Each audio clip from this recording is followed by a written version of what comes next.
Hello, everybody. Welcome back to the College Town Podcast. My name is Derek DeBurger. With me, as always, is Sam Roth. How we doing, guys? It's SEC week. We do our SEC predictions. Who we think is going to win the SEC. How good we think Georgia will do. Yeah. That's an interesting one. It's a fun one. Absolutely. You gotta watch. Yeah.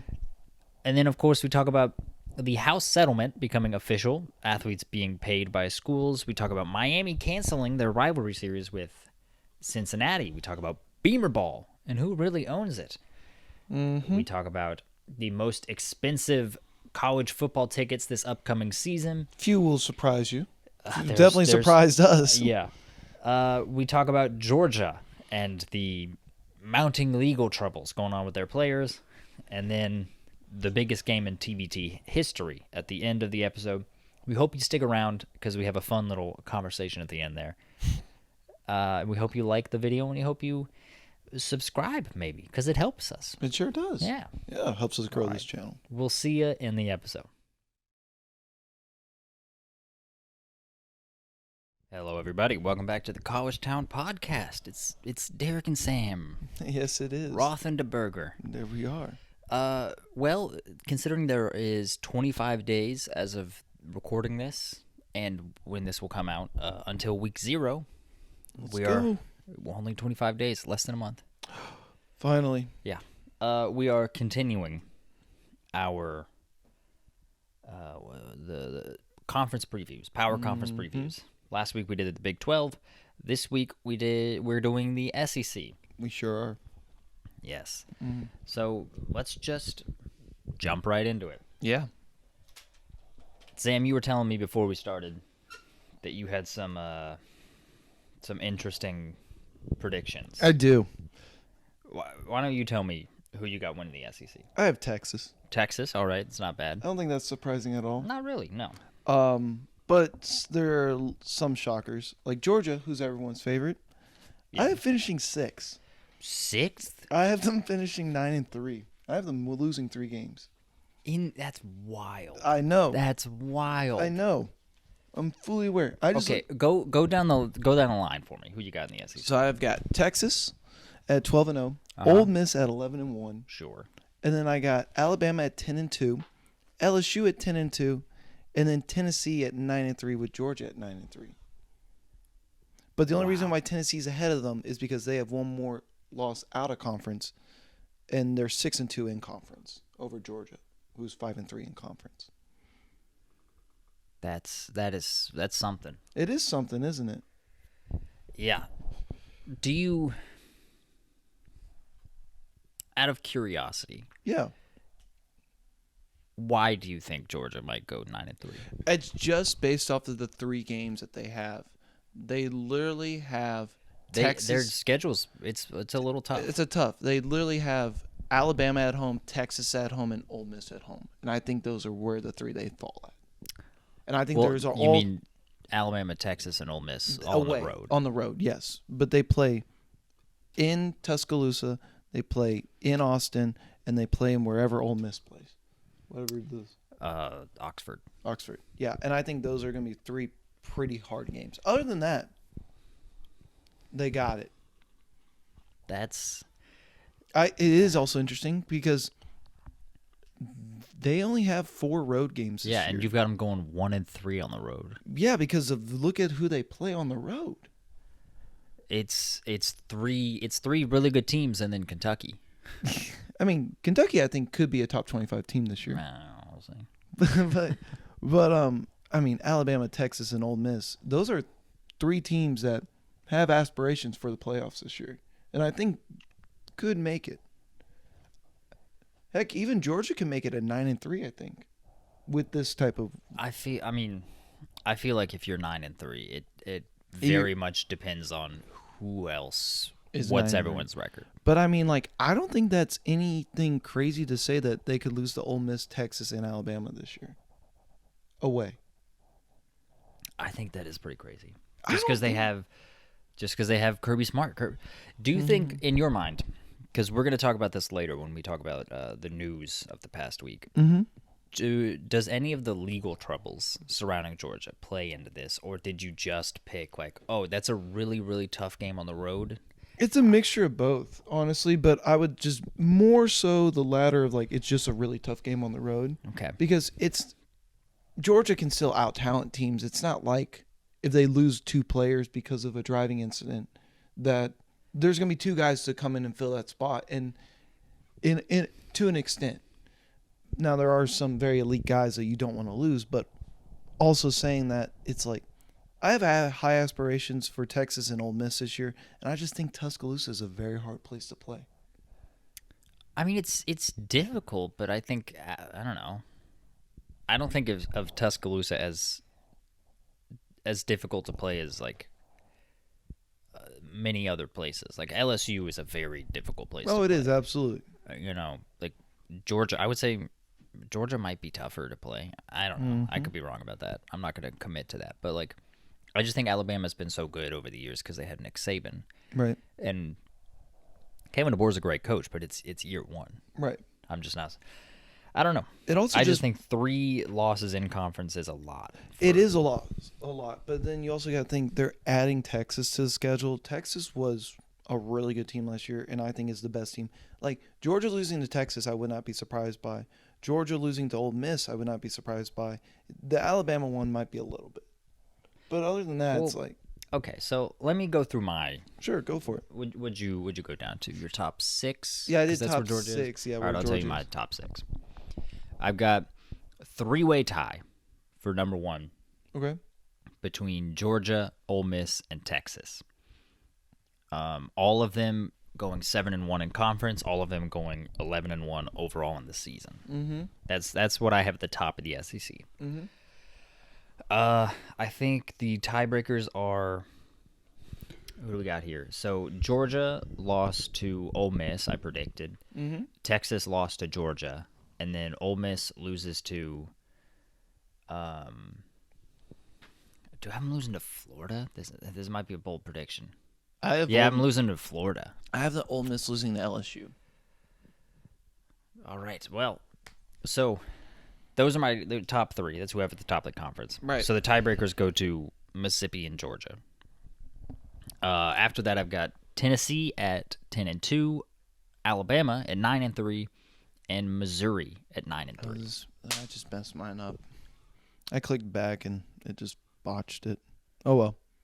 Okay. Well, I can kind of remember most of mine. Okay. Well, I've got so that's who I've got in my top 6. Going down the line, I've also got LSU, Oklahoma, Kentucky, Auburn, Texas A&M. I got Florida going 5-7. I had Florida going 6-6. It's interesting. That's an interesting prediction. I mean, it's really, I say interesting. It's not far off from what I picked. It's a 1-game difference. I will say, I do declare that I have Florida knocking off Miami week 1. I do too. Oh, look at that. I just, I don't know. I'm not a believer in Cristobal. I think if you give him time to prepare, I don't think it really does much for him. Right. It's personal opinion. Yeah, no, they start off with Miami, and then they got Samford, who that's going to be an easy game. And then they got Texas A&M at the Swamp, so I still think that's somewhat of a toss-up game, but like, and then they got Mississippi State, who, by all accounts, is going to suck this year. So Florida could get off to a good start. It's just the schedule is extremely backloaded. Yeah. And I don't know. It's like, is there anything that can save Billy Napier's job this year? Going bowl eligible. Really? You think that's all it takes? I mean, for this schedule, yeah. I don't think Florida cares about how tough the schedule is. I think their fans are fed up. They call him Sunbelt Billy. They're not happy with Billy Napier, and I don't know. I think Who'd you have at the bottom for yourself? Yeah. Of the conference. At the very bottom, I got, once again, a three-way tie because these conferences are so big. I've got Arkansas, Vandy, and Mississippi State all going 4-8 and 1-7. I basically had the exact same thing, except for I had I don't think I had Arkansas winning a game, and then I had Mississippi State and Vandy winning one. It's tough.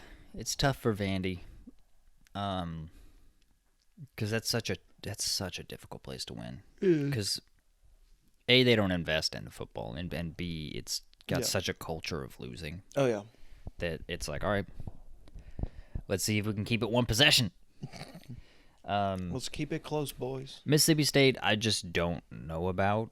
They're bringing in Jeff Lebby, I believe, former offensive coordinator at Oklahoma, and he's never been a coach before, so we don't know. And it was such a disaster under Arnett, I think was his name. Mike Leach's defensive coordinator. That just didn't go well. And then Arkansas. I don't know. I liked Sam Pittman at first. I thought he was a good hire, and then slowly I'm just like, eh. I mean, I'm not alone in that, obviously, but like, I've not been super impressed. And they just keep getting worse, and they also lost KJ Jefferson. And then potentially, he hired his replacement in Bobby Petrino. So, I mean, let's look at Arkansas for just a second. I've got them starting off 3-1, with their only loss being to Oklahoma State. And then, I don't think they're going to win another game until Louisiana Tech. I mean, at that point, it's like, okay, if you lose, 1, 2, 3, 4, 5, 6, you lose 6 games in a row in a season. At what point does Arkansas fire him? Do they fire him? Because the reason that they didn't fire him this past offseason was that his buyout was so large. And so I don't think they wanted to bite. They weren't willing to do what Texas A&M did and bite the bullet and just eat millions and millions of dollars, tens of millions of dollars. And they were like, no, let's see him through.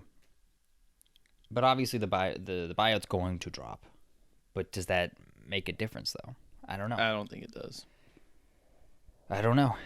And I feel like before the end of the season, Bobby Petrino is going to be the interim in Fayetteville. Is it Fayetteville? It might be. I think it's Fayetteville, where Arkansas is. University of Arkansas. All right. Well, enough about our picks for just a second. Let's go to what the preseason poll shows. And they show a different story than you do. They They got Georgia finishing number 1, followed by Texas. So their conference championship game in Atlanta would be Georgia-Texas. Although they just vote. They don't actually pick the game. So, but that's all I can go off of. Then they have Alabama, Ole Miss, LSU, Missouri, Tennessee. They are much lower on Tennessee than both of us. Yeah, but also to be fair, looking at it, the only reason why I'm just so high on Tennessee is just their schedule. It's just the way the math works out with the way Tennessee has, because literally. Go ahead. I just look at it from the hard games they have is Alabama, Georgia, and they have Alabama at home. They've got Oklahoma away. Yeah. But I mean, as far as Florida's it goes, a rivalry game. Kentucky's a rivalry game. The interesting thing about Tennessee to me is week 2 they play NC State. Yeah. That to me was such a toss-up game that I literally flipped a coin. Oh wow! And I had Tennessee winning the game. So, but that is one of the most intriguing games of the season to me, because I feel like that's gonna make or break 2 different teams on how their season's gonna go. It's okay, if Tennessee is to be what I think they're gonna be, because the reason I like Tennessee is I really like Nico Yamaleava. He hasn't played yet, but he played in the bowl game. Yeah, he played. It's weird. I have a top recruit. I have a very different feeling about Nico than I do Avery Johnson at Kansas State. Really? Yeah, I'm like, yeah, he played well in the bowl game, but I don't know. We'll see. I'm not off the ship, Right. but like Nico I'm not like was- bought in. With Nico, I watched him and I was like, oh, that guy's really good. But it's like the same thing. They've both played like one game that But they then played again, really it's well like- in. The difference is that Nico was highly touted out of Yeah. high school. Which, you know, Avery Johnson was a 5-star, but yeah, no, Nico was a It was like higher a top, rated It recruit. was like a top 5 player. Yeah, so I don't know. I'm really high on Nico Iamaleava, and also I like the defense that Tennessee's gonna have. I'm pretty high on the defense. I think that's gonna come together. I think you're right. The schedule's fairly favorable for Tennessee. But yeah, we are definitely higher on them than the preseason polls are. I have so. Are there any other teams you want to highlight here? Not really. I've been trying to fix my You've been list, trying- and I yeah. still haven't gotten it to where it was. 'Cause, Yeah. Yeah, it's just, yeah. So we're using playoff predictors. I think, like we said last week. This is their first time doing college football. They've had, I think, NFL and NBA before. And so there's a note on there when you go on there that it's like, this is a beta. Mistakes will happen. So And I just tried to refresh my page because it wasn't loading, and it refreshed all right. yeah, In but an order that wasn't. yeah, so we could have issues with it, but I have some interesting teams that I want to get to. Sure. Because, you know, I keep track of who I have getting off to hot starts and hot finishes. I think I know where you're going to go with this. Let me guess. Florida starts 4-0 or 5-0. No. Really? Yeah, no. Oh. I've got them going 5-7. Right. Their front half of their schedule is so easy. Yeah, I know. I do not have them starting off 5-0 like you do. I do. That's no. And then they don't win another game. Well, let me just get to it. Sorry. No, it's okay. Tennessee. I have Tennessee starting off 6-0, and then also after losing their first game, they start off 8-1. So I have a very, very hot start for Tennessee. Ultimately, I have them finishing at 10-2. So they kind of have like, you know, they end the season like, okay, Yeah. it's a good season overall, but a very hot start. I've got Missouri starting off 6-0, and then I've got them at 9-3. So that's, I think their schedule is a little backloaded too. Even though overall it's not the most difficult schedule, it's a manageable schedule. I'm not sure about Missouri's defense. They've lost a lot of people on defense, but the offense should be very good. Auburn, I've got starting off 4-1 and finishing the season 7-5. Auburn is an interesting case to me because Hugh Freeze is a guy, as a coach, they typically, not always, but they typically get a win that they should not, that they have no business getting. And when he was the coach at Ole Miss, they beat Alabama 2 years in a row. They had no business winning those games. But they also lose games that they should never lose. So he's such a bipolar coach in that way. Auburn with Hugh Freeze is interesting to me because I think they could be good this year. I think they could also be extremely middling. And I kind of went with middling for them. You know, they start off 4-1 and then just sputter. Yeah. But I mean, yeah. yeah, and then also another team, I've got Texas A&M starting off 5-0, and then also going 6-1. The interesting one, of course, is Notre Dame. That's what's week notable. one, yeah. Mike Elko, as a coach, he's at Duke, which I think is the only place he's been a head coach. He just popped immediately. He just bang. Duke is way better under Mike Elko. It's like, okay, I think he's a type of coach that has that effect. You know, some coaches, they need to like really establish their system, their culture, get recruiting, you know, how they like it, the players that they want in. Mike Elko's a guy that like, no, let's see what we can do with the guys that we got. And Texas A&M has talent. So I don't actually have them ranked in my preseason top 25, which we will have next week if you if you watch from episode to episode. Hmm. And yeah, it's a team that I could very easily see being ranked Oh yeah, to start the year.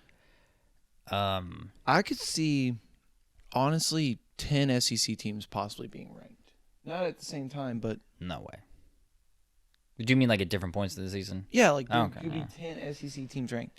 Like Yeah. from obviously in no particular order: Alabama, Texas, LSU, Ole Miss, Georgia, Missouri, Tennessee, Oklahoma, Kentucky, and A&M. Even Auburn, maybe. Yeah. Maybe even 11. Like there could be 11 teams throughout this point in the season where they could be ranked, just because of how the schedule lines up. But And also they're like, oh, you're in the SEC, we'll give you the bump. right, and so it's like, and then once we get in SEC play, because a lot of these teams could start off hot, and then next thing you know they're ranked, and then we see a game where we're like, yeah, this team shouldn't be ranked, or there's different levels to these rankings.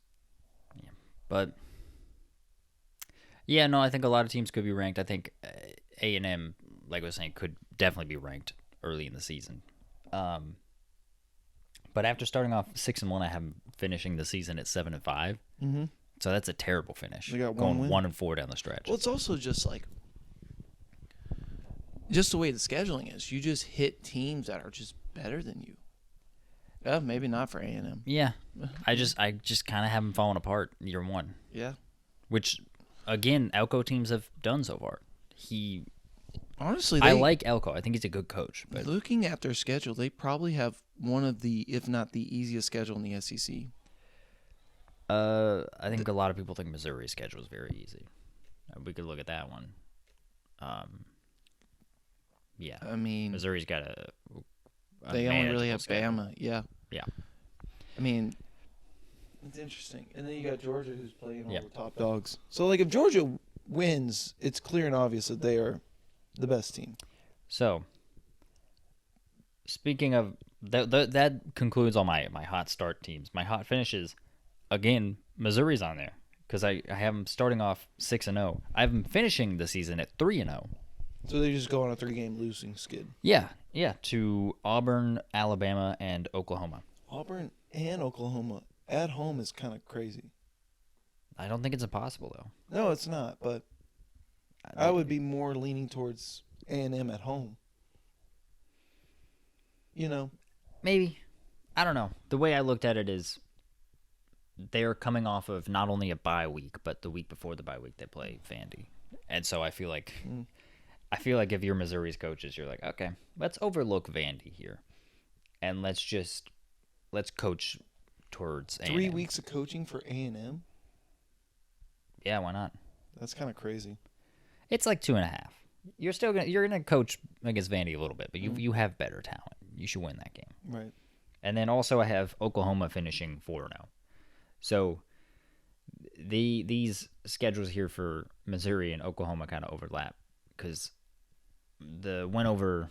Actually, no, I haven't beaten Maine because they have a bye week very late in the season. Oklahoma does.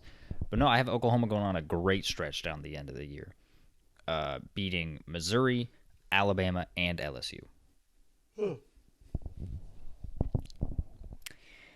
Yeah, that's what I got. I mean, It's not bad. anything else? Not really. I mean, there's going to be the elite teams, and then there's going to be the milling teams, and then there's the teams that suck. And then I'm interested to see what team from the middle pack can like make the jump, kind of like what we saw Ole Miss did last year. Yeah. Looking at my rankings, for the most part, they're pretty chalk. Yeah. I'm not gonna lie. I'm not really High on them. Well, I'm just like not going. I'm not really like venturing out too much. I don't have any like bold takes. Like no, guys, this is the year for South Carolina. Right. I mean, like, no. South Carolina for me is not on the list. But I know you're joking when you say that. But, I mean, looking at it, I would say, like, does A&M, Oklahoma, LSU, or Missouri take the jump? Or Kentucky. Maybe. Well, I mean, that quarterback that they brought in. Could yes, be interesting. let's talk about Kentucky for just a second. Sure. And then after that, I think I'm done with the SEC. I just feel like we talked about it all. Yeah. But so Kentucky has a good defense. They have for a while. Their offensive line is getting better. For a long time, Kentucky's O-line under Stoops was very consistent.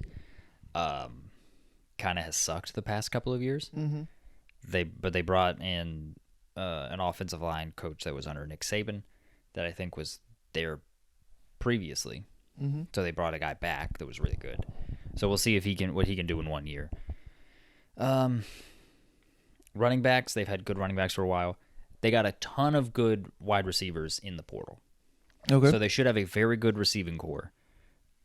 And then they also brought in Brock Vandegrift, who is a former 5-star recruit at quarterback, Yeah. but has not played. He was just tired of waiting behind Carson Beck. Yeah. So Brock Vandegrift is the big question mark. Yeah. It's can he, because if he is good, if he steps on the field and you're like, yeah, that's a 5-star. Yeah. That takes Kentucky like Levels. yeah, that's the jump that they've finally been looking for. They're not going to beat Georgia, and I don't think they're going to beat Ole Miss. They could beat Tennessee. They could be like a 9-3. Yeah, team. they could beat Tennessee, and then Texas they would have a hard time with. They could be like a 9-3 team, maybe a 10-2 team. Yeah, but their schedule doesn't really break out that favorably for them either. I'm going to be honest. Because, I mean, looking at their schedule, they could also lose to Auburn. I feel like that's a toss-up game. Yeah. And Florida's not easy at Florida. No, it is not. But It's just a lot of question marks because we don't really know how good these teams it all hinges on Brock Vandegrift and the O-line for Kentucky. But hey, we'll see. yes, that's our SEC previews. Absolutely. The thumbnail makes itself. You have Georgia going 9-3. I do. That's such a wild. I don't know. I mean, last year you predicted Tennessee to win the SEC. SEC, one of the sides. No, I think you said they were going to win the conference championship game too. Rewind the tape. Let's review that. I forget. It might have been. I feel like you did. Could have. But yeah, there's the bold prediction. Georgia goes 9-3. All right. Well, let's get to the news of this week. Starting off with the House settlement. It's official. Woo! Yeah, it's official. We talked about the macro of the settlement when it happened. Yeah. And now which is football, well, not just football, but like all players will get paid. Break it down for us. Yeah, 20. It actually, so the number reported is 20 million, but when you go into it, it's like 22 million per school. Okay. Which is weird. I don't know why it's Gotcha. that discrepancy, but yeah, they can pay 22 million, up to 22 million per school. As schools don't have to, they can opt in. But if you're a high level school, why would you not do that? You're just playing from behind at that point. Mm-hmm. Other details of this is that so football scholarships are now unlimited, but are not mandatory, meaning walk-ons aren't technically eliminated. Okay. Which is what all these coaches were like up in arms about. They're like, no, we need walk-ons, which I get, Yeah. but like, yeah. Why would you not want someone to have their college paid for? Don't quite get it. But that being said, while every player can get a scholarship on football teams, roster sizes decrease from 120 to 105. Oh, so wow. that's 15 less players. 15 less walk-ons. Yes. And then also in basketball, it goes from 13 scholarships available to 15. Oh, there you go. So the whole roster is basically on scholarship. No. You can have 16 players on a basketball roster. Oh, I thought it was 15. Okay. So, yeah, there's that. Also, another big one, which I haven't seen a ton of people talking about. I think people are more interested on the walk-ons for some reason, is that any and all NIL deals between a collective, a company, whatever, and an athlete for a school that are $600,000 or more have to be reviewed by a third party. And then any deals that don't get reviewed are going to, potentially result in ineligibility for the athletes or the schools getting fined. So how do you deem what would the review be? It's just like, so rather than the NIL being like, here's $750K, Derek, for cutting my lawn, that would be deemed probably an invalid NIL deal. Like, what is considered a valid? Yeah, I mean, it probably is like actually having to do something that requires your name, image, and likeness, not just like You did a favor or whatever. And then like a favor, or just like he cleaned my pool. Like, hey, we're gonna have this meet and greet, but the people you're meeting and greeting are my family, and you don't actually have to show up. So, which has happened. That has happened with a lot of schools. Really? Yes. Where it's like, we're just giving you the money without you actually having to do anything. Yes. And so I think that's getting reviewed. It might be shady, but I think you might see a lot of NIL deals that are like $599,000, and it's like, okay. Well, of course. Well, okay, I know you're not doing anything now. But eliminate the 599, it's like 580. But then also this might set the standard for. At the same time, though, is Title IX in effect for this? It has to be. There's no way that it's for not. The 22 million. So 11 million will go to male sports, and then 11 million will go to female sports. I don't think it's going to necessarily break down that way, because it's a really complicated equation of, you have to try and do some sort of equitability between the 22 million, but also not all. So, like with Cincinnati, University of Cincinnati is a unique situation where roughly 60% of their student athletes have to be women, because 62% of UC's student body is women. Huh. Whereas other schools, it's allowed to be 50-50 because they're more their student body is closer to 50-50. So Title IX is not the exact, it's not the same thing for every school. It's different. Do you think any of this at all would change admission rates to certain colleges? Do you think any of this will have an impact? Like, do you think Cincinnati will want to get closer to a 50-50 just to allow the ability to have a more competitive athletic department in revenue-generated sports? No. And the reason I say no is because, for starters, we don't know how exactly Title IX is going to factor into this. Okay. We don't know the specifics of that yet.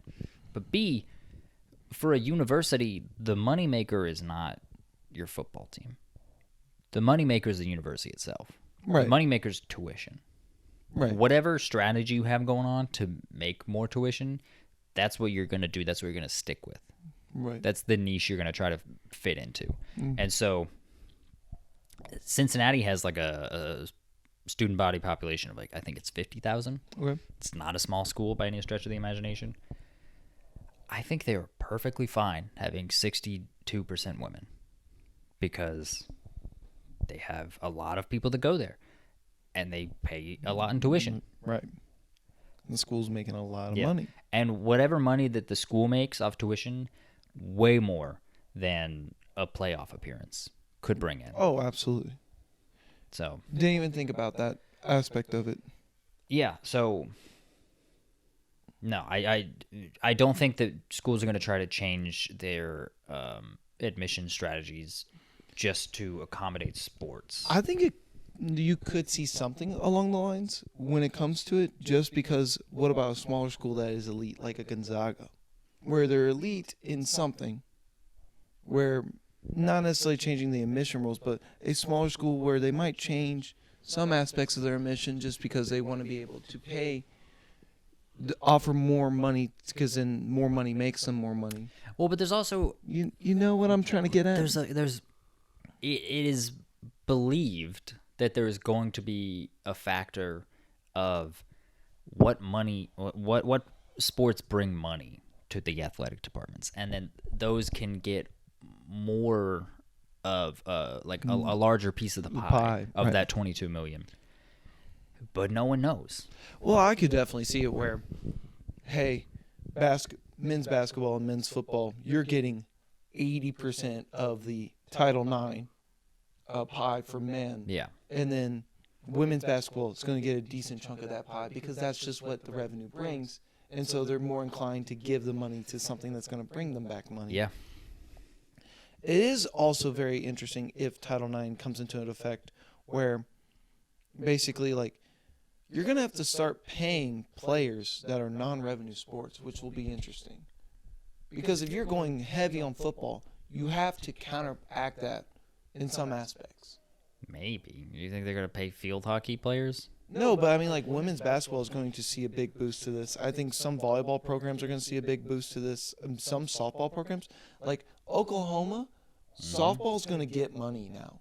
A good bit of it. Because they're going to have to pay football and basketball. Because you have to do that to be competitive.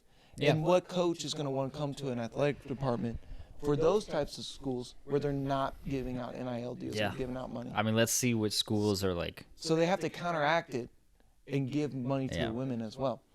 If you're like John Hopkins, you're like, no. We're going to dominate lacrosse again. John Hopkins is back, baby. We're just paying everyone. You want you want $8 million to come play lacrosse for us? Come on. I could also see where just some schools that just don't care about the more popular sports, like I know like Denver is very good at lacrosse or like Hockey. Right, hockey. My apologies. And then same with like. I mean, they might be good at lacrosse too. Actually, I don't know. Same with like some northern schools with like ice hockey as well. Like we could see it to where there's just a more vested interest in improving those programs because they're already so elite. And then also we could see it to where some programs taper off because they're not getting the investment that they once had or needed. Yeah, no. Every school is going to have to. There's going to have to be a plan find in their place. own like rhythm to this. It's basically a salary cap across the entire school, but half of it, I mean, theoretically half of it, is going to have to go to places where, well, not even half, because some women's basketball is generating money, but majority of women's sports, no, they still aren't profitable. The only profitable women's sports programs right now are Nebraska and Hawaii volleyball. Gotcha. But yeah, there's going to be some spots where you're going to have to pay players where it's going to be at a net negative, but you're going to have a net positive somewhere else, which is how it's always been. It's just the gap is getting bigger now.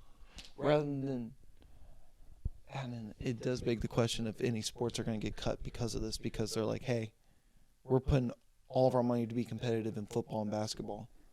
And then we're just keeping these sports because it levels us with Title IX. Yeah. I mean, that's kind of the unfortunate situation of all this, is that athletes deserve to be paid. Absolutely, they deserve to be paid. However, there probably are going to be a lot of schools that cut sports, and athletes have higher graduation rates than other students. And so, if you're cutting like, all right, buy women's field hockey, see you later. Mm-hmm.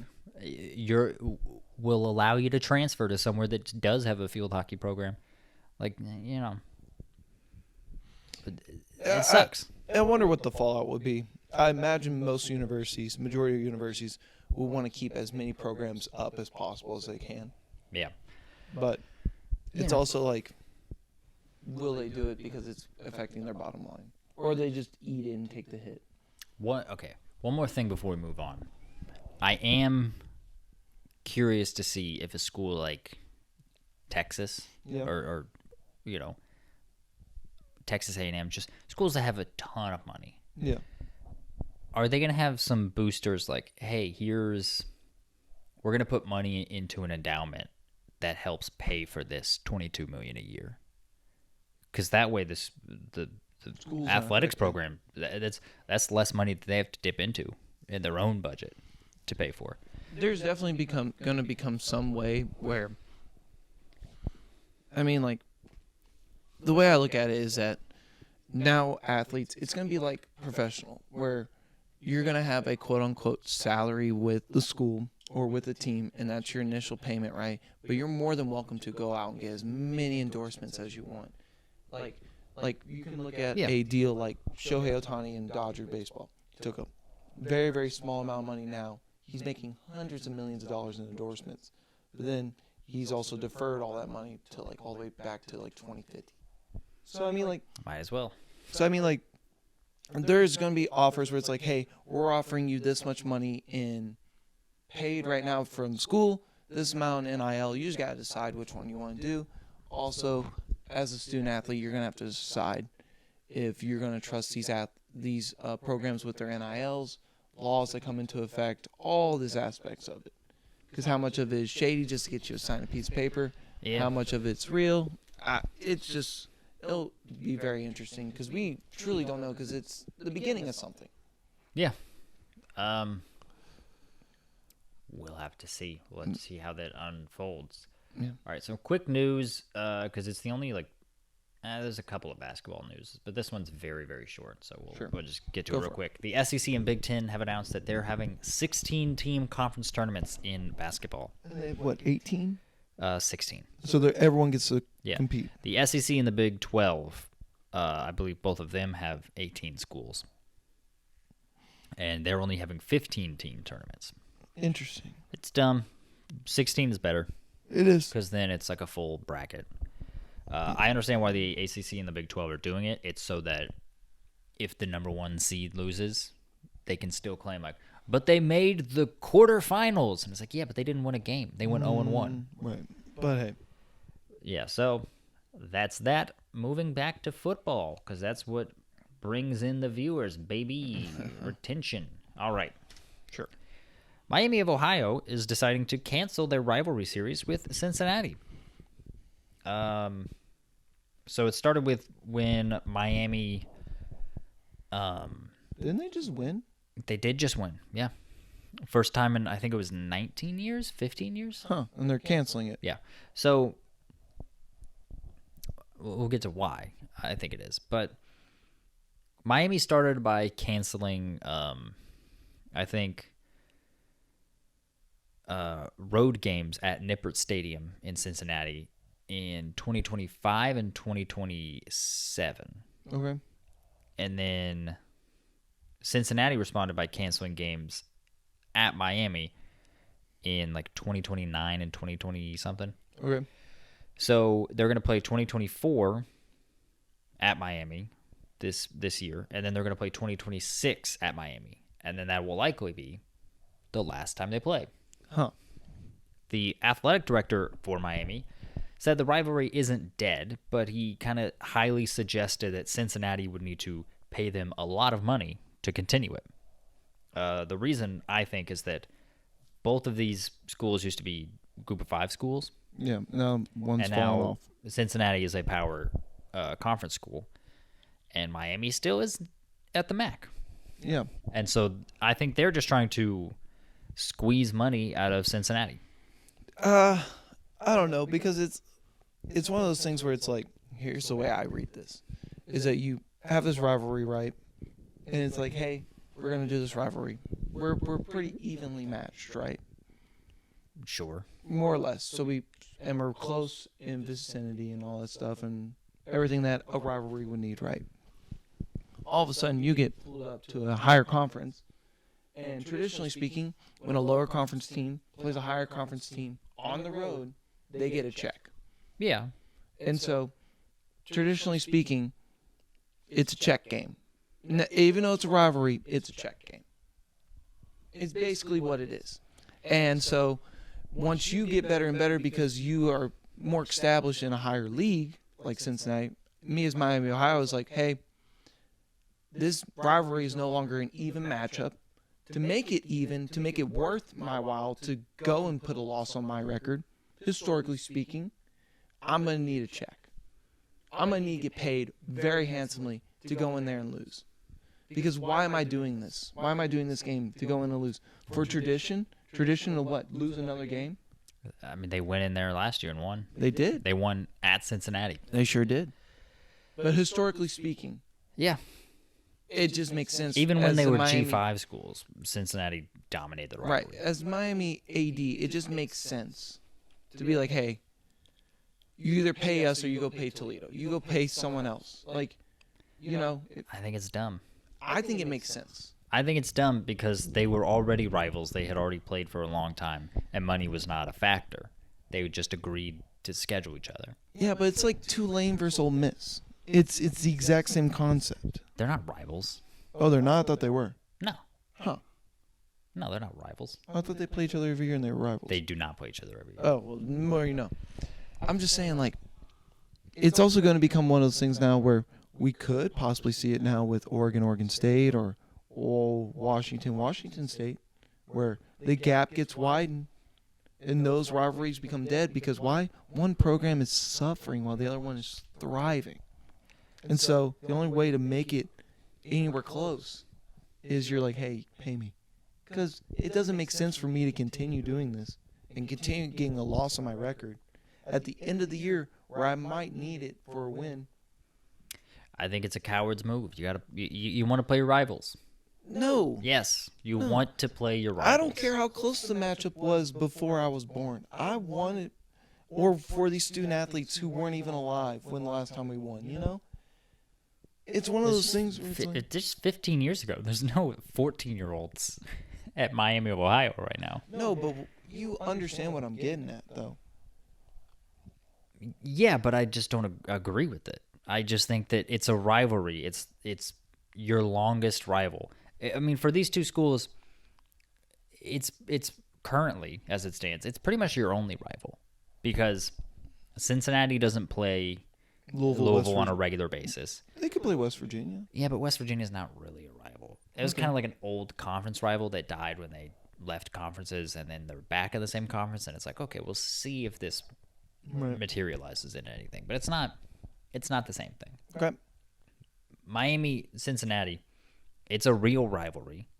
They play each other every year. They have a trophy for it. And they have been doing so for a long time. And now Miami is just like, no, we want you to pay us. It's like, well, we've never done that. We were dominating you before we were in the Big 12. Nothing's going to change. As soon as they fire Satterfield, nothing will change. But, like... I'm just saying, what non-Power 5 school will go into a Group of 5 school and not get paid? Like, it just, from that perspective, it doesn't make sense. If you're a rival, then no, do it, yeah. No, because it doesn't make sense. Name me a school that's a non-Power 5 school that would go into a Power 5 school's place and not take a check. Navy. Navy plays Notre Dame every year. Fair enough. I just don't. I think screwing over tradition, which that's what this has all been about, realignment. It's terrible. I understand that, but like they are just being opportunistic here and be like, no. You guys are the one who are going to ruin it because you don't want to play us. And it's like, no, you're asking for money when you've never done that before. I think it makes sense. I don't. Speaking of money, South Carolina now owns the trademark Beamer ball. Do they? Yes, because of their coach, Shane Beamer. Yeah. The term was coined at Virginia Tech, Va-Tech, under Frank Beamer, Shane's more successful father. They had been using that for decades. And now South Carolina's like, we're going to trademark that. So the reason here, I don't know how harsh South Carolina is going to be with this trademark. I looked into it. It turns out there's this one dude that owns like a South Carolina like site and podcast called like Big Spurs Up or something like that. Yeah. And apparently everyone hates him. Fair enough. No one likes the guy, and he is just always screaming like Beamer ball, Beamer ball. And so South Carolina trademarked it to be like, hey man, you can't use that anymore. because they have been trying to distance themselves from this guy for a long time. And so if they trademark Beamer Ball, he can't use it. Gotcha. Which distances themselves from him even further. I don't have a problem with this if they don't go after like Virginia Tech people when they use Beamer Ball, because they've been using that forever. Right. But if they do start like slapping like Va-Tech podcasts because they're talking about Beamer Ball, then I will have an issue with it. Right. I think it's just time will tell whether this is a D-bag move or like, yeah. This is just for this one guy. Yeah. I don't know. What are your thoughts on it? They're going to use it on everything because they have it. Then why not abuse the power? Yeah, might as well. Do you know what Beamer Ball means, by the way? No clue. It's stupid. Oh, is that what it stands for? It's stupid? Beamer Ball is like, it's like, oh, we do the little things right. We, special teams, like defense. And it's like, okay, well, first off, every well-coached team does that. But also, whenever someone fumbles the ball and they just have someone that like falls on it, they scream, they're like, Beamer Ball! Beamer Ball! And it's like, no, man, that guy just dropped it. That's not Beamer Ball. He didn't do anything. He muffed the punt. Right. It's a little annoying how they're like, we're gonna win this game with Beamer Ball, and it's like, well, what is Beamer Ball? But you just pointing to things after the fact and being like, that's why we won Beamer Ball. It's a little bit annoying, but it's their thing. I don't know. That's my 2 cents on it. All right, we alluded to it earlier in the show, but Georgia. Arrest driving violations. Woo! Man, they know how to have a good time in Athens, let me tell you. Yeah, so since the deadly incident, was it a couple years ago? I don't remember when, and I didn't do the research before this because I'm lazy. But since that deadly incident where someone was speeding and then a player and like a medical assistant or like someone on the medical staff or whatever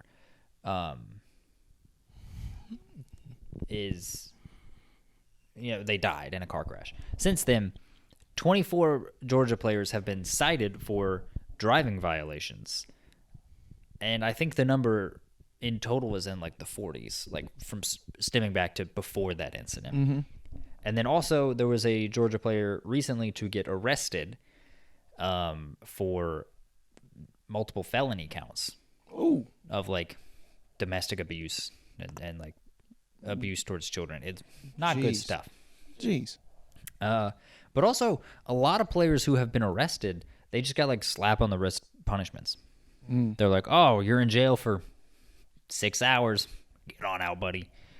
Oh, this is by like the law, not by like the program. Yeah. Gotcha. And so, it kind of begs the question of like, are there people that are doing this stuff that it hasn't been reported on that don't get in trouble at all? Because you know who the largest taxpayer in Athens, Georgia is? I'm gonna assume it's the University of Georgia. It sure is. And you want them to keep paying their taxes.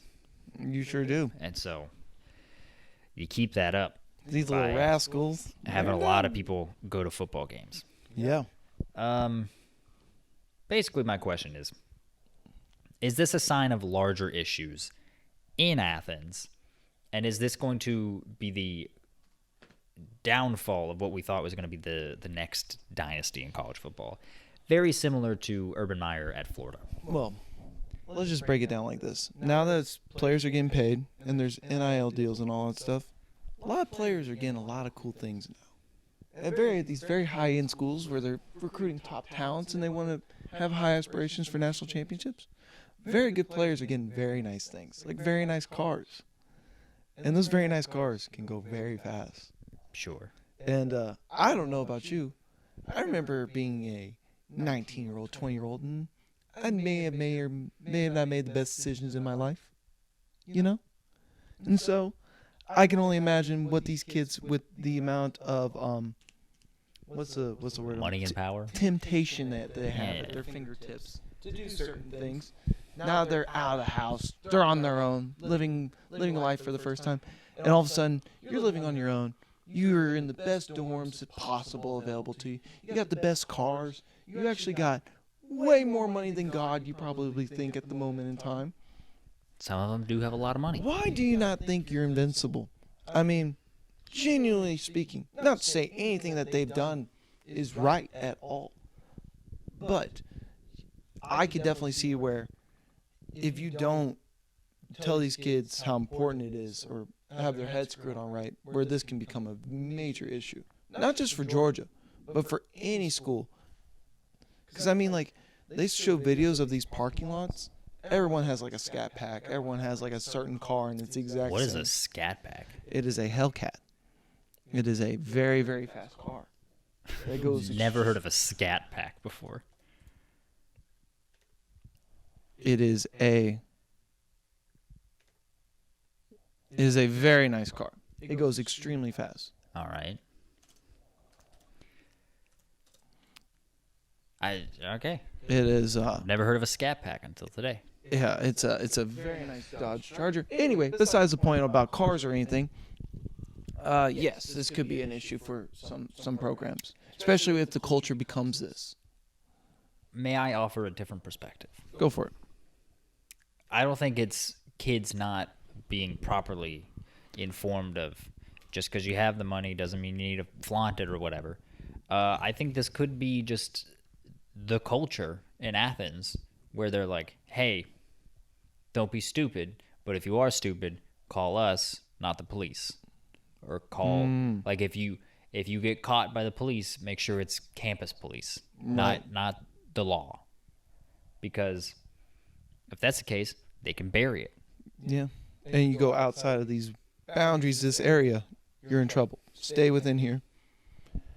But then, yeah, that could be a major culture thing if that is the thing. Because that definitely was what Urban Meyer was doing at Florida, and they went from like 11-win season, 10-win season, 11-win season to like they went like 6-7. Yeah. And then he was like, "Oh, health issues, gotta go." It's like, okay, man. I mean, yeah, I mean, you're going to have these issues because they're 19 and 20-year-old kids, maybe even 18-year-old kids who are literally out there with a newfound life, for lack of better words. And a scat pack. I mean, yeah. I mean, let me tell you, it's a pretty dope car. It's a pretty fun car, too. You driven one? I have. I've never. The nicest car I've ever driven was a 1997 Mercedes. And how was that for you? It was great. I love that car. There you go. Yeah. Imagine that 1997 Mercedes, but it went 0 to 60 in except 3.4. a 1997 Mercedes that I wasn't driving in 2016. Yeah.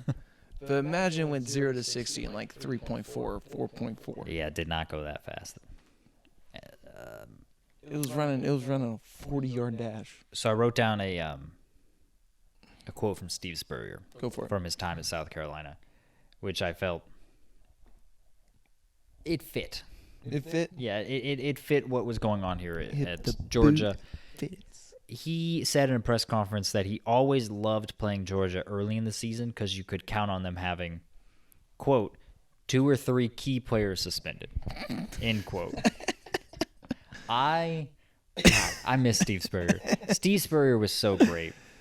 You know, he was asked about week leading up to playing Kentucky one time, and they're like, are there any key players on Kentucky that you need to scout out, devote extra attention to this upcoming week? And he's like, well, they got a hell of a punter.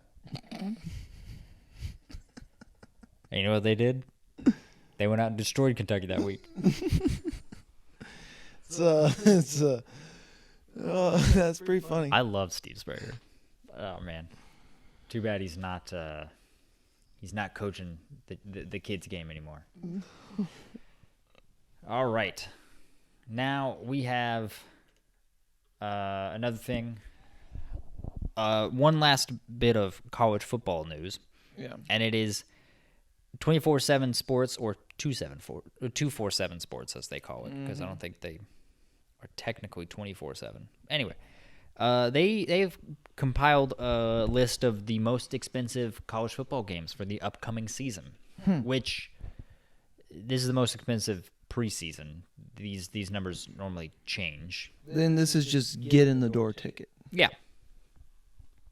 So let's go down the list from. Let's go for it. It's top 20. It's a top 20 list. So let's start at 20. We have Alabama, Wisconsin at $240. We have Georgia, Ole Miss, Auburn, Alabama, the Iron Bowl, Florida, Tennessee, Penn State, West Virginia. Then we got Michigan at Washington, Indiana, Northwestern. What the hell? That's a weird one. What? Indiana, Northwestern is $275. That's wild. I love how they cracked the top 15. I do love that. Who's paying $300 to go watch Indiana at Northwestern? They have a lot of wealthy alum. But like, alums. why? I don't know. Like, I mean, to watch Indiana play any game or Northwestern play any You know, game. Indiana's got Kurt Signetti as their coach. I think they're on the right path. Yeah, but We'll see. why? I don't know. I don't anticipate that being Like, all these are like kind of making sense. It's like, okay, start off the list. It's like SEC team travels Blue up to blood, Big blue Ten, blue blood. and then or like Blue Blood travels all the way out to Pac, and then they play, and it's like could be a fun game, you know, like the Michigan at Washington, or Alabama at Wisconsin. That's a national championship rematch. Right, exactly. Indiana Northwestern's a weird one. But following that, we have Florida State. Makes sense. Makes sense. Auburn, Georgia. Georgia at Alabama is the first one to crack 300. That's $302. Usually the SEC championship game. This is another fun one. Number 10. We're in the top 10. We have Cincinnati at Colorado. What the hell? That is the 10th most expensive ticket right now Why? at $303. Why are we watching a middling Colorado team who has high aspirations play a Cincinnati team, for lack of better words, sucked last year? Yeah. I mean, who's paying $300? Hey, Cincinnati has a really fast quarterback. Who cares? Cincinnati cares. They're traveling all the way out to Boulder, Colorado to watch their team lose for $300? Yeah, I don't know. Maybe go visit Red Rock while they're at it? You know Like, what? Here's what You know what? Pot is free. Maybe that's what it is. Here's- Not free. It's legal out there. For that one, here's what I think about it. Here's my theory for why that one is top 10. Colorado is such a hyped team. This year they have so much fanfare. They also were 4-8 last year. I think a lot of people, celebrities included, would love to go see a Colorado game, but they really would like to see one where they win.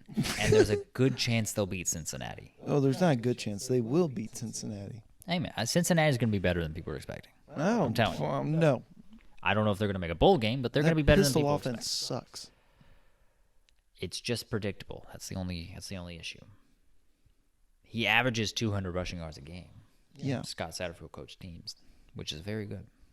Anyway, number 9, we have Alabama, Tennessee. Makes sense. Number 8, we have Tennessee, Georgia. It should be a good game. Next, at 7, we have Georgia, Texas. Makes sense. Texas play next? Who we got? No, breaks the trend. Number 6 is Notre Dame at Texas A&M. I can see it. Notre Dame against going down to a Texas school of any sorts. Also, it's week 1. It's prime time. It's college game day. There's a lot. It is probably this game. the week 1 game. No, that's who's hosting college game day week 1. Yeah, it makes sense because it's Notre Dame against a Texas school with new coach, new aspirations, new hope. Yep. Yeah, it makes sense. Yeah. Storylines there. Number 5, we have Ohio State at Oregon. Probably the biggest Big Ten game of the year. That will be the Big Ten game. At $365.62. I would actually love to go to that game. That would be a nice one. I know. Did you know that Oregon's stadium, how much do you think it seats? Autzen Stadium. Oh gosh. I'm trying to think. So like a high-end arena is like 20-something thousand. A football stadium. It's probably about. I'm not looking at it. All right. I'm gonna go with like. The fact that you're questioning it makes me feel like it's small, so I'm going with like 45. It's 54,000. Okay. But everyone that plays there says it's very loud, I can imagine. which is interesting. They just pack it. They pack it full. I respect that. There you go. Number 4, first ticket to crack $400 is Texas, Oklahoma in the Cotton Bowl. Yeah, good old Red River. That's $445. Next we have Texas, Michigan at $469. Number 2 on the list, first to crack $500. Army versus Navy. Makes sense. Tradition. The Thompson Cup at $500. I didn't realize it was that expensive, but It makes sense. it does make sense. But I didn't realize it was that expensive. I mean, well, the majority of the tickets are just given out to like students. Yeah. At Army and Navy. Also, the president's there. Yeah. Anyway, that's $527.77. And then number 1 is the only one to crack $600, which is crazy preseason, but it makes sense. Texas at Texas A&M. Huh. That's a fun one. It is. So, I mean, that's one we talked about. I've never seen it personally, like not even like on television. Television, no. Everyone says that that's a great rivalry game. Huh. And I just don't know. Everything's bigger in Texas. Yeah. So aside, are the biggest things that jump out to you? Indiana Northwestern. In Cincinnati, Colorado. Like, I think everything else like has like strings and it makes sense. Like it makes sense. Like I think those the two IU are like Indiana Northwestern. I'm still trying to figure out why. I think it's purely because they have a lot of very, very wealthy alumni. And so they're like, all right, Raise the ticket prices. They're gonna spend yeah. it. Oh, we're playing IU. Jack it up. That's crazy. Mark Cuban will come to the game. Did you know he went to IU? Yeah. Yeah. Good business school. Do they now? Yeah. Yeah. I think I can find reasons for both of those. But, Indiana Northwestern, wealthy alumni. Cincinnati, Colorado. Wild, I tell you. Colorado could win that game. All right, we have one last thing before we go. I think we're going to talk about it. The TBT. Oh, yes. Yes. So the biggest game in TBT history was last night as of recording this. It sure was. It was the Louisville alumni team, the Ville. Ville, versus the Kentucky alumni team, La Familia. Mm-hmm. Kentucky won. I'm not surprised. They have a significantly better coach. Oh, Tyler Ulis is actually a coach. Yeah, Tyler Ulis is actually a coach. And apparently and Rondo was there, too, on their bench, I think. Rondo? Rajon Rondo. Yeah. I don't He's one of the smartest players to ever play the game, according to some who have been in podcasts and played according with to him. many. Yeah. But yeah, and then Louisville's coach was Reese Gaines, who was not very good. His offense consisted of go get a bucket. But then also, Nick Sinister just went off.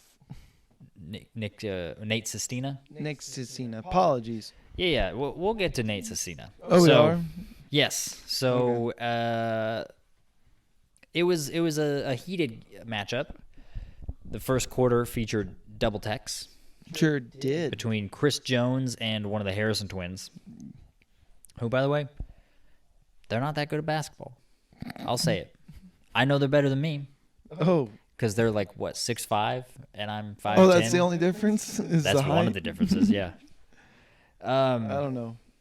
But I'm just saying, in the grand scheme of things, there's definitely a lot of people better at basketball. Those twins broke my heart as a kid. Well, they broke my heart last night. Not really, because I was very much expecting to lose that game. However, after the game winner was hit, because that's what every game in the TBT ends on, is a game winner, there was a fight that broke out There was. between the Kentucky team and the Louisville team.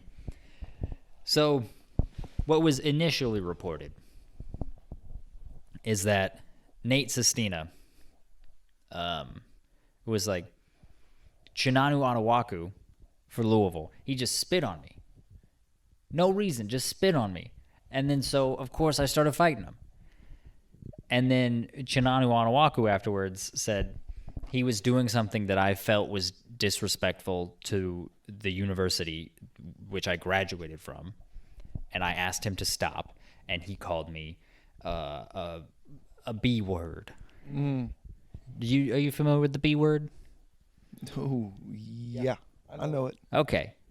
Yeah, that's what he called him.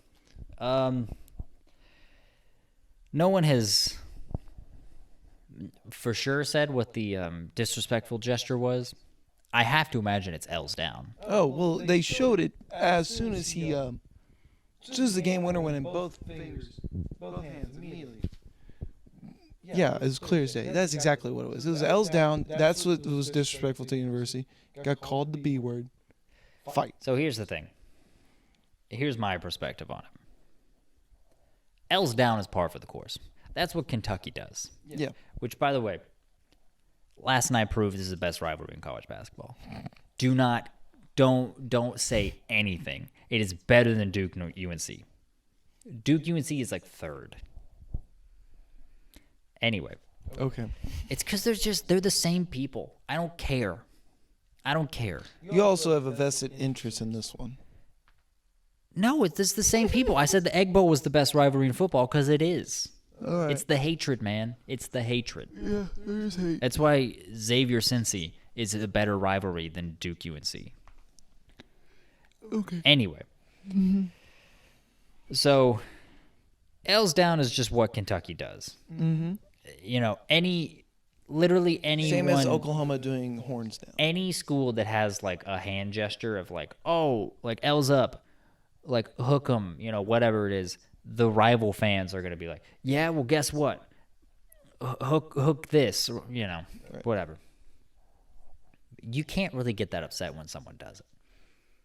That being said, he asked Nate Sestina, like, hey, man, don't do that. He probably didn't say it as politely as he said, but he was asking him to not do it. And Nate Sestina just escalated it so much. Well, the whole game, Nate Sestina was doing it the entire game. Yeah, Nate Sestina sucks. By the way, he only played 1 year in Kentucky. I don't like Nate Sestina. Oh, he was lights out last night.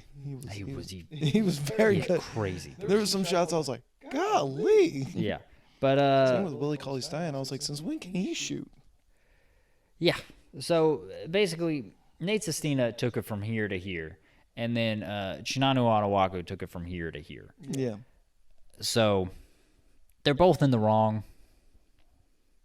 I'll be honest, I'm a Louisville fan.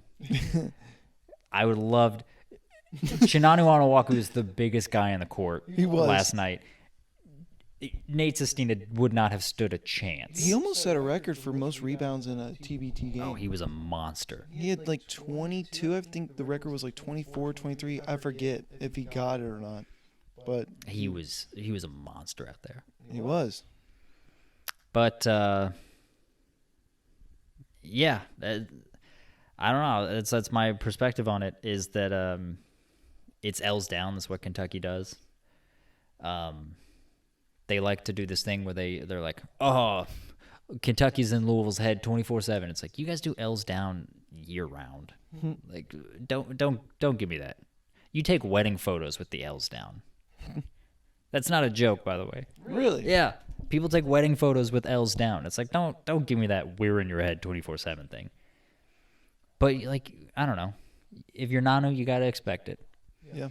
And also, if you're Nate Sestina, you have to understand, Nanu would snap you like a twig. He would snap you like a twig. Why are you escalating things? Because you just want to, your boys are there. You got Willie Cauley-Stein right there. Nanu would beat Willie Cauley-Stein in a fight. If it was one-on-one, he would win. He's the biggest guy in the court. He was the biggest guy on the court. It's just not a smart move. It's a very it's very much like a guy with a bodyguard that talks a lot of smack. It's like, yeah, you got the bodyguard behind you. Well, of course. I don't know. Look, go Cards. That's all I'm saying. Okay. Do you have anything to add to that? I don't really know. I mean, it It was a game of runs. First quarter was like Kentucky started off with a hot start. Louisville clawed back. Third quarter, Kentucky went on a run. Fourth quarter, Louisville seemed to be on a run back themselves in a way. Not really. They just They went from being down like 15 or 18 and cut it down to like 7 at one 6. point. Right. And so I mean, the whole time was a game of runs. They definitely did show their age out there. yeah, both teams were dead by the I think end. by the end, it was like, has anyone made a bucket? Kentucky's La Familia went 10 straight possessions without scoring. Yeah, after the point was set, Yeah. but then Louisville just couldn't make a bucket either. It's because they just tried ISO. There was no set plays. It was ridiculous. Oh, I think it's because guys couldn't move, and so No. it's like one guy go to work. It is more so the ISO ball that they were playing. Reese Gaines is not a good coach. It could have been. All right, well, that's what we've got. That's where we are. That's all we got for you this week. Mm-hmm. I hope you enjoyed it. I hope you watch next week. Let's be honest, if you're watching still, you're Like gonna and subscribe. You're probably already subscribed. Shout out to you, Yeah, if Jacob you're still Bates. watching, Future will likely, not guaranteed, but likely be a coach in TBT next year. Oh, Yeah, so shout out a year in advance to Jacob. there you go. To contribute to the show, Jacob Bates. I hope you enjoyed the episode, and we'll see you next time. There you go. Bye-bye.